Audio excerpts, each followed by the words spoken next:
Nebal Farsakh is spokeswoman for the Palestine Red Crescent, and she joins us now from Ramallah. Thanks very much for being with us. First of all, can you tell us what is happening in al-Quds, where you have a number of staff? We know that this hospital in the last couple of days has had to stop functioning because of a lack of fuel.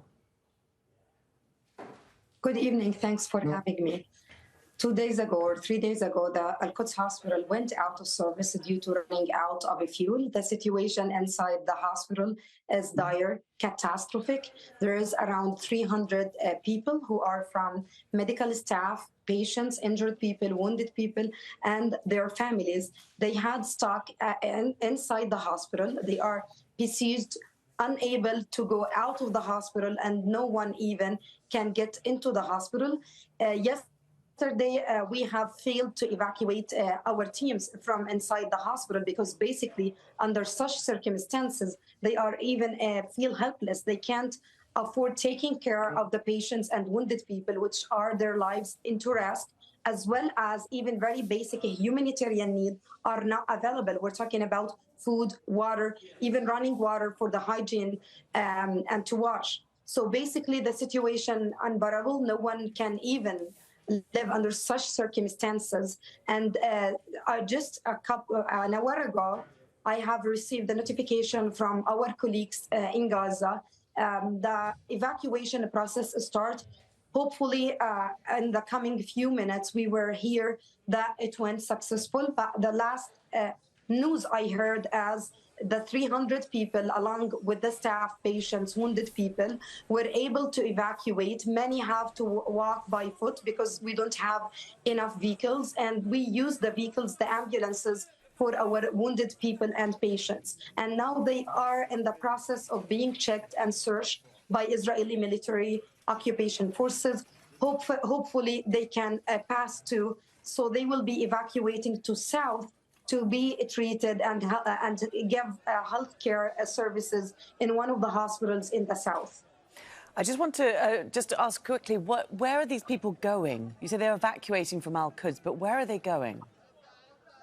Yeah, they are going to one of the hospitals in the south. I'm not sure which hospital they are going to be taken to, but basically, as you know, there is no way, none of the hospitals now are operating almost in Gaza. So basically, there is only one hospital which has 2 doctors, and no way it has the capacity to receive our patients. So the only option is to take our patients, wounded people, and the staff to one of the hospitals that are still operating in the south. This is the plan, because basically we are over 1 week. Al-Quds hospital has been completely isolated.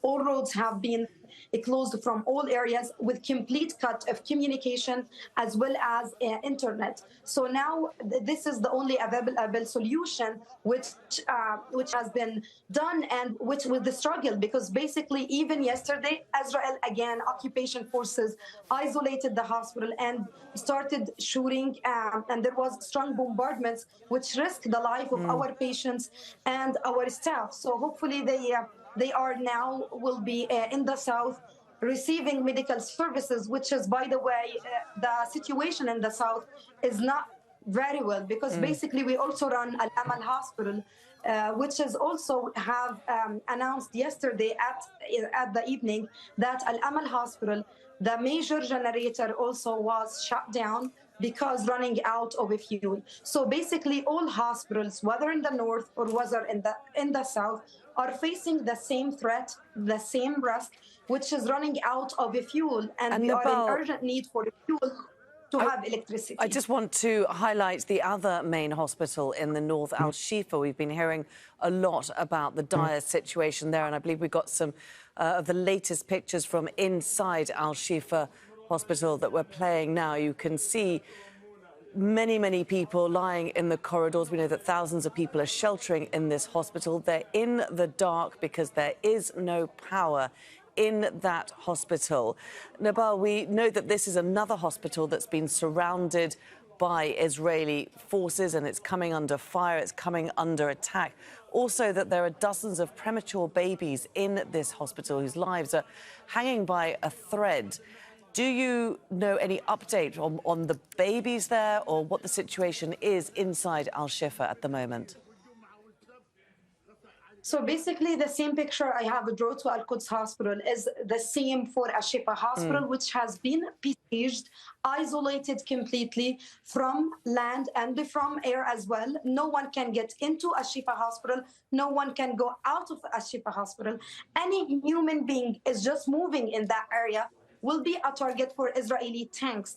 Unfortunately, people, staff, patients, doctors, nurses, medical staff are trapped inside the hospital with no food, no water, no power, and simply nothing. They barely can afford taking care of those patients and wounded people, as well as every single minute put in a risk the lives of a premature baby or a patient in the ICU. The situation is disastrous, is catastrophic. This is the situation now for all hospitals in Gaza. They have isolated us. This was the plan from the beginning of the escalation when they started issuing the evacuation orders against the hospitals. We have refused evacuation orders. We have stayed along with our patients, wounded people for the last second. What they have done is preventing aid from getting into the hospitals, isolating the hospitals, attacking the hospitals, surrounding the hospitals, cutting off communication, landlines, powers, everything. So now we're in a dire situation. Those hospitals have been left alone without being able to continue providing their life-saving services. We have receiving tens of calls, even in the area that is surrounding of al-Shifa hospital, for people trapped in their homes. They can't even evacuate their homes because Israeli tanks in the area, and they simply target anyone who try to move in this area. Unfortunately, the dire situation, not only for those hospitals, because if you just think about it, that means people who are killed under continuous bombardments that is taking place in Gaza and the north have been left alone without getting medical services, because basically there is no hospitals to receive them. I just said it's one hospital, which is al-Ma'madani hospital, which has been bombarded at the beginning of the escalation with two doctors. And then in the north, we have Al-Auda hospital and the Indonesian hospital, which is also both in a dire situation with no power. So basically, if you need medical services, you are not going to find any hospital to receive you and giving you the medical service that you need. On top of that, the emergency medical services is dire.